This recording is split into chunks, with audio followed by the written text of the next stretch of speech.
Hello mga ka-offloader sa Pinas Market, special edition upload, pure gold at spinach. Kumita tayo ng 7,000 pesos sa loob lang ng 3 araw mga ka-OFW, mga ka-offloader. Saan ka pa? Sinong magbibigay diyan sa iyo ng ganitong pira ka, 7,000 pesos? Walang magbibigay sa iyo niyan sa 3 araw lang, Kung gusto mo malaman kung paano, nandito ka sa tamang video na to. Huwag kang umalis, panoorin mo to. Pero bago ang lahat, kung bago ka sa aking channel, huwag kalimutan mag-subscribe. Pakipindot ng subscribe button. Pag nakita mo to, makikita mo rin yung subscribe button, At pakipindot na rin ang bell button para ma-notified ka palagi. So marami tayong mga videos diyan para mapanood nyo, So mga so puntahan natin yung sinasabi nating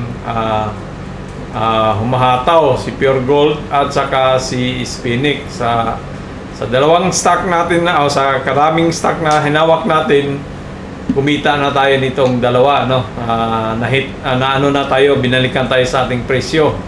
So, si Pure Gold, kahapon, dito tayo nakapasok, nagdagdag tayo dito kahapon ng 2,000 na share, 43.6, So, meron tayong hawak na 2,800 sa halagang 43.38. So, kahapon, sabi natin, sa ating video dito, kung mapanood mo to, Pure Gold Pulse Breakout. So, yun yung natin kahapon, Kasi nga, ito, dilaw siya kahapon, Yan, umangat siya diyan, pero nag-pull back, Bumalik, maraming nagbinta. So, diyan, Yan. So, sabi natin, baka bababa o diretso sa baba siya, Pero ang ginawa niya, umakyat siya sa taas. So, burahin natin para medyo malinaw, So, sa natin, tanggalin na natin itong mga linya kasi na-break out na yan. So, na-break na yan at para medyo malinaw yung paningin nyo. Hindi maraming guhit-guhit, So, tanggalin muna natin yan, yung long term na, Tapos, itabi natin yung presyo natin. So, punta tayo sa 1 hour time frame para medyo malinaw kung anong ginawa ni Pure Gold. So, kanina, talagang gusto niya bumagsak, Pero dahil nga nitong trend line natin, yan siya, nag-resist siya, So, pwede nating iusog yan para kasi may dyan yung resist niya, isa bago, So, ganyan natin. So, doon sa taas naman, so, dito nag-resist siya. So, para natin, bagong, dyan siya, So, dyan yung, natin, nakukuhang trend line. Pwede naman ganon yan, Nasa inyo na yan, ganon, So, pwede yan ganyan. So, pwedeng ganyan. Nasa inyo na yan kung saan yung gusto niyong trend line. Basta mag-connect lang ng dalawang puntos dyan, para magkabuo ka ng trend line. So itong ngayon ni Pure Gold na kasi nag-resist siya dito, Kung titingnan mo sa 30 minutes time frame dyan, lumabas yung guhit natin, sa 30 minutes. So, pag 50 minutes pa, doon mo makita yung medyo malapitan na drawing, So, dito kasi sa 15 minutes, nakita natin na mayroon talagang sealer, itong dilaw. Yan, nag-up siya diyan, pero pinasok ng sealer. Tapos, pumasok ulit buyers. Tapos, sealer naman. Pero binawi siya, itong, nasa 5 minutes yata, may buyer diyan, nakita natin. Wala, 2 minutes. So wala, umakyat lang siya. May kunting buyer na umangat siya diyan. Dito sa 30 minutes, makita mo yung kandila umangat, So ngayon bullish pa rin si Pure Gold yung natin, So bakit kamo kumita tayo ng 7,000? So dahil nga sa presyo natin na 2,800 sa halagang 43.38. So ang presyo ngayon nagsara siya 44.2. So kung i-multiply mo yan, so 44.2 44.2 minus 43.38 ay anong nangyari? 44.2 minus, huwag kang umalis, 43.38 para malaman mo bakit paano tayo kumita. 0.82 times mo ng 2,800. Anong nangyari? So yun, 2,296 ang kinita natin kay Pure Gold sa 3 araw lang yan. Dito natin binili. So kulang pa. Saan ba yung 5,000? Mamaya. Huwag ka lang. Diyan ka lang. Stipot ka lang. So i-analyze mo natin to si Pure Gold kung ano ba talaga ang plano nito. So si Pure Gold, kailangan talagang i-break niya to, bukas, Biyernes pa naman. Baka maraming magbintahan, pero mag-take profit, kaya bantayan natin. So kailangan i-break niya tong trend line natin, para hataw siya sa taas. So meron tayong nakitang resistant dito. Yan. Na pwede niyang sungkitin yan.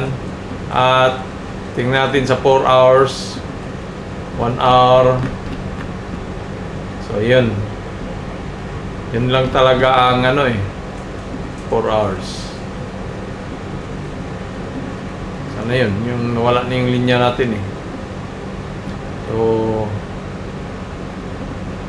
wala yun. Nangyari.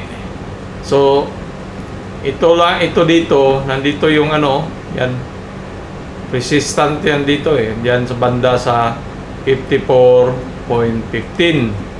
So tumatapat dito sa mga target price natin na 47, 57, So dahil ika nga, sabi natin si Pure Gold ay gumagawa siya ng bullish plug. May maliit doon, mayroon ding malaki dito. Yan, malaki yan, Yan siya, ganyan. Pwedeng ganyan. So, iniram natin tong yung poste na yan, itong poste na to, dinala natin doon sa taas. So, kaya na, yung 54, doon siya tatama, So, 47, 57, Metro Bank. So, pag hindi pa natin to siya bininta, kasi bullish naman siya So hinayaan muna natin na bukas kailangan umangat pa to para kumita pa tayo. Kailangan magkaroon pa ng isang kandila, So pakiramdaman natin kung bullish talaga siya, i-break to niya, ay aangat pa tayo doon sa target price natin na So yung 2,000 natin na kinita, madagdagan pa ng 22% yan pag mahitong 54. So saan ka pa mga ka-OFW, mga ka-offloader, kung hindi ka nag-trade ay hindi ka kumikita, walang dagdag ang pera mo, ang sahod mo, Yung sahod lang tayo So ito yung nakaganda sa negosyo ka o kaysa mag-trade ka, Ito walang sakit sa ulo, sakit ikaw lang mismo. So, yan, pakiramdaman natin bukas dahil Friday bukas si Pure Gold kung talagang ahataw pa ba siya, So, yan ay si Pure Gold. So, hindi pa huli ang lahat kaya pagka-umpisa pa lang Kung gusto mong bumili kay Pure Gold, hindi pa huli ang lahat dahil may 20% pa na kikitain. Next naman si Spinix. Ito si Spinix. Parang ang akala ko dati talaga kanina kasi nasa tayo nasa 1.52. Dito malaki na yung sana ang kinita natin dito pero hindi natin bininta. So kapon bumuhos siya 7,000 na yung kinita natin dito So ngayon binabantayan natin kung sa bukas na hindi niya ma-break tong 1.65. Kasi pag na-break yung 165, maaaring bumalik sa presyo natin na 1.52 dito, So, pag na-break yan, mag-take profit muna tayo kahit kunti lang. Kasi dito, kumita tayo ng 5,000 yan. Tingnan mo 1.68, may kinita tayo kanina na 2,000, So, 1.68 minus mo ng 1.52, meron kang 0.16 times mo ng 34,374. Yan, plus 5 plus 2,396 yata yan. 300 na lang para madalian. Yan, no? 7,800 ang kinita natin sa loob ng 3 araw. So, may pira talaga dito sa stocks kung marunong ka lang na saan ka bibili, ano. So, para hindi ka mahirapan kung saan ka bibili, mag-subscribe ka sa ating channel, ano, para ikaw ay makakuha ng impormasyon paano ka bumili. Paalala lang po ay ijaaw tayo sa pagbili at sa pagbinta, no. So, titingnan natin bukas to si Spinix kung hindi ba siya bababa. So, bullish naman siya. Ang niya is bullish candle. Yan. So, bullish na kandila yan siya. So, kailangan i-break tong, dapat i-break niya to, mag-hold siya diyan. So, kailangan bukas ay humataw siya, no? Tapos, makyat doon para talagang tiba-tiba tayo dito kay Spinix pag nagkataon na mahit, kasi malaki tayong share, 34,000 yung hawak natin, ano. So tapos kung hit yung natin target price na, so target price natin is dos sa ngayon, kasi nga gumawa siya ng cap and handle, ano. So dos ang natin target kay Spinix. So yan. Tapos pag nabuo na niya yung cap na yan, pwede siyang humataw doon sa taas. Pwede siyang, yan, tagalin natin para hindi ganong maraming, So pwede siyang humataw dito sa taas, ano. Kasi yung lalim nito, pwede mo rin yung target price, galing yan dito, yan. Tapos siniram natin doon pataas. So pwedeng mag-trace pa to si Spinix. So iramdaman natin kung magtuloy-tuloy ba to. So alam ko maraming buyers dito, maraming pumasok na mga tawag nito, foreigners, kaya dahil Bernis bukas, maaari itong magbintahan, ano. Baka gumanon muna si Spinix, bababa siya diyan, baka gumanon pa yan bago siya babalik sa akyat, ano.